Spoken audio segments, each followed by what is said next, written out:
So let's talk about an update on NFTs, digital art, the whole enchilada. Because a lot of you guys probably remember back around 2021, NFTs and digital art were all the rage.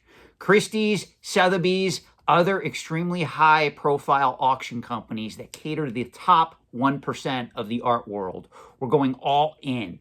If you guys recall, right around March of 2021, Beeple, who is a digital artist, released the NFT known as Everdays, the first 5,000 days. And that piece brought in almost $70 million at auction.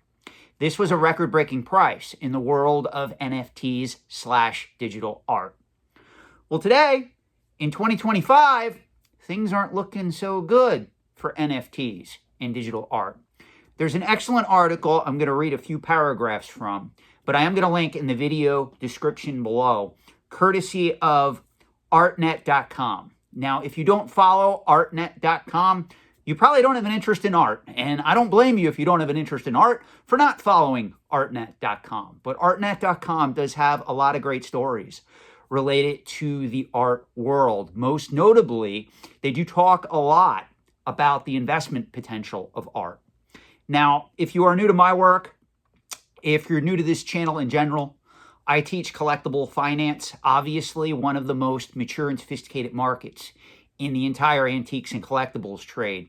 It is geared toward the market for very rare, valuable, and expensive pieces of high-end art. There's a lot of billionaires that play in this market. There's a lot of old money that is active in this market. Well, as I have been saying for many years now on this channel, the digital side of this market, the NFT side, is very, very speculative. Now, art in general is a speculative asset class overall with a lot of volatility. Unless, of course, you're going after some of the modern masters, some of the artists that command buku bucks. Da Vinci, Van Gogh, Rembrandt. If you can afford to play in that pool, yeah, there's still some volatility. But overall, if you're going after a piece like that, that's a museum quality piece. You're obviously in another league. Now, of course, the person that spent close to $70 million for this NFT of Beeple's Everdays, the first 5,000 days, that's the name of the digital piece that sold back in March of 2021 through Christie's for close to $70 million, that's pretty insane to me. Because even back then, digital art was not and never will be a proven concept. And I continue to stand by that. So here we are. Now we have news that both Christie's and Sotheby's are quietly closing their digital art departments, or more specifically, they're rolling it in with the other higher-end art departments that they already have in operation. It's still not a good sign. So I do want to read a couple of paragraphs from this article. Again, it premiered on artnet.com. And this article will be linked in the video description below. It is titled, Christie's Quietly Deletes Digital Art Department. So here we go.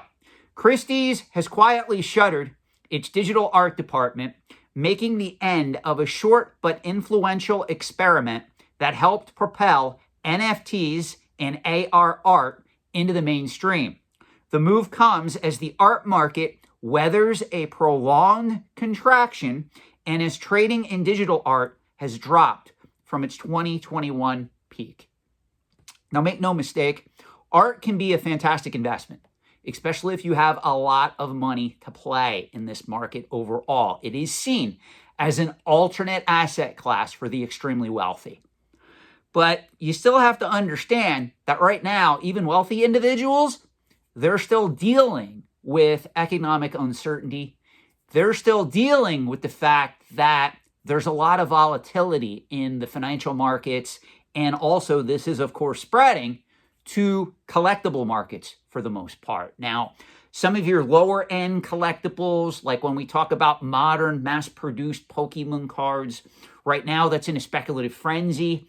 You have other segments of the antiques and collectibles trade that are really going strong. When we look at the market for sports cards, certain vintage toys, that market is booming.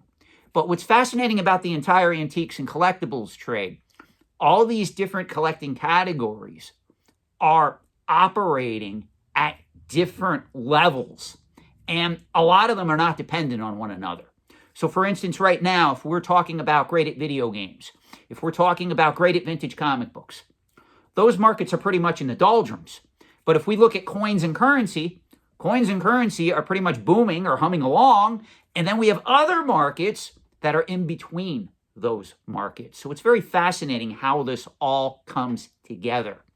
Digital art, mainly NFTs, I'm sure that you all are aware, this was pretty much an unproven trend. I know a lot of the crypto bros, a lot of the pro Bitcoin people, they thought that this was going to be here to stay. And to be fair, it's still in its infancy. But right now, a lot of the major players in the art world are not sold on the value and the potential of NFTs and also digital art, especially with artificial intelligence, where right now a lot of artists out there, they pretty much don't really have to do much to create some of these works, which really, really begs the question, is talent even necessary in this market anymore? That's why I always tell people, if you're going to invest in art and you have the money to go after expensive investment grade art in the 6 to 7 figures or higher, that's where you want to be. You want to avoid all of this speculative digital NFT nonsense. And I've been saying that for years. Back to this article. The global auction house, talking about Christie's, made a strategic decision to reformat digital art sales, a spokesperson told Now Media, which first reported the news.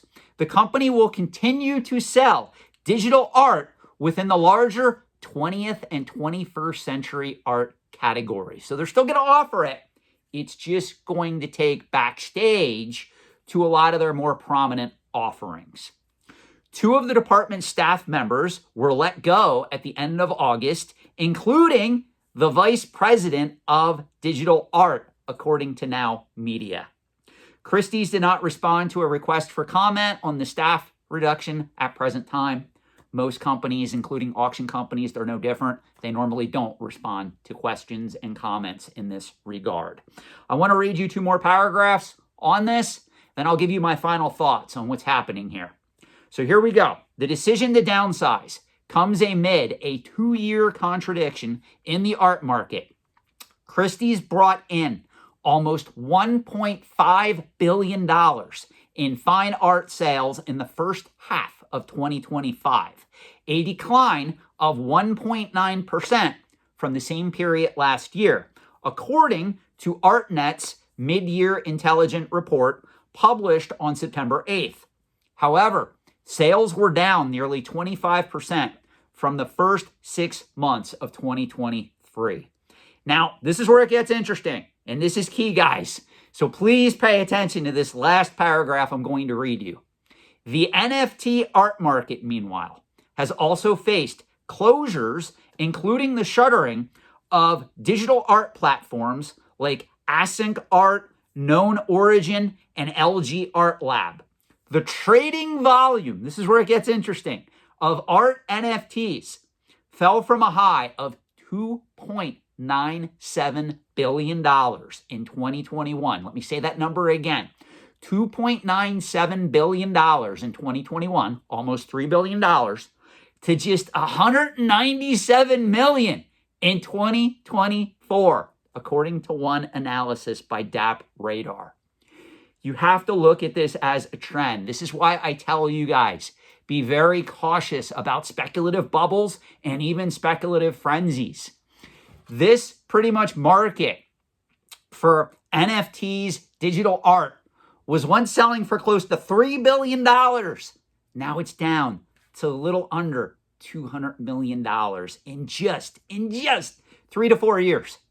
So just keep that in mind, guys. Always remember, any market in the antiques and collectibles trade, some are more established, some are more mature and sophisticated than others, but they are all pretty much highly volatile. And you really have to be careful if you're buying into these markets over the long term. This is why I teach collectible finance on this channel.